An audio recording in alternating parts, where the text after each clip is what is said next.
හිතවතුනි ඔබ දැන් මේ දකින්නේ පාලමක්. මෙතනින් ඉහළට මේ පෙට්ටිකල කන්ද පැත්තට ගියාම ලොකු ගම්මානයක් තියෙනවා. කැන්ද කැටි කියලා කියන්නේ. කැන්ද කැටි විතර නෙමෙයි මුලින්ම ගියාම හම්බුනේ පහලකට කන්ද කියන ගම්මානෙ. එතන ඉහාට තව පොඩි ඒවා කීපයක් තියෙන කොටසක් තියෙන කොට්ටුන්නල්ල කියලා. එතන ඉහාට ගියාම කැන්ද කැටි ගම.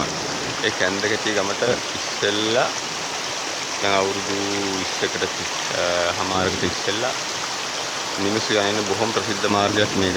මේ පාරේ තමයි යන්නේ. පස්සේ පාරවල් කපලා දැන් වාහන යනවා, බස් එකකුත් යනවා. ඒ නිසා කවුරුත් දැන් මේ පාරෙන් යන්නේ නැහැ. මේ අවුරුදු 20කට 30 40කට වගේ ඉහළ දාපු පාලමක්. ඉස්සර බොහොම ප්‍රසිද්ධ පාරක්. මාදොළ කැන්ද කැටිය යා කරන බොහොම ප්‍රසිද්ධ පාරක්. ඊට උඩින් ඉහළින් තියෙන්නේ බොහොම කලින් අවුරුදු ගණන් අපි ඉපදින්න තිස්සර ඉඳන්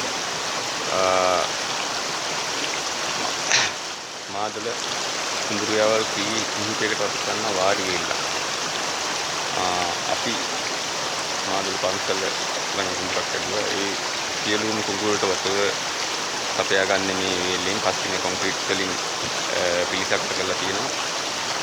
කලින් මට මතකයි යකඩ පිල්ලක් තිබුණේ.